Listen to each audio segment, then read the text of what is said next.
Mukunda jewellers మొట్టమొదటి factory outlet ఇప్పుడు కూకట్పల్లి, కొత్తపేట్, సోమాజిగూడ మరియు ఖమ్మంలో. ఇప్పుడు నాన్నగారు ఆలను చాలా ప్రసిద్ధి, నాన్నగారు అక్కినేని ఆలోచనలు అనేది.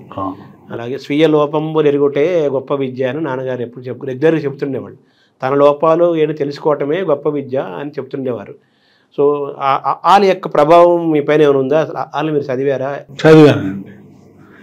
మేము అందరం తెలుగు చదువుకున్నాం కదా, థ్యాంక్స్ టు హైదరాబాద్ వచ్చారు కాబట్టి. గొప్ప ప్రావీణ్యత లేదు తెలుగులో, కానీ తెలుగు చదివాను. Yes, I read all of them and they make sense. అంటే నాన్నగారు వాళ్ళలో మీకు బాగా ఇప్పుడు వెంటాడే కోట్ కానీ, దాన్ని మీరు రియల్ లైఫ్లో ఆచరించింది కానీ ఏమైనా ఉన్నాయా సార్? అధిక ప్రసంగం తక్కువ ఉంటే బెటర్ అని ఆయన చెప్పింది కోట్ అది ఒకటే. జనరల్గా నాకు బాగా గుర్తుండేది అది, extreme of anything is not good.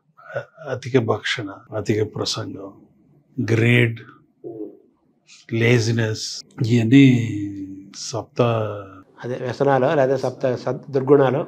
మరి దాంట్లో అన్ని గుర్తులేదు. ఆయన అంత గొప్ప మెమరీ కాదు అదే నాకు, ఆ డీటెయిల్గా ఏమీ గుర్తులేదు కాదు కానీ చదివాను.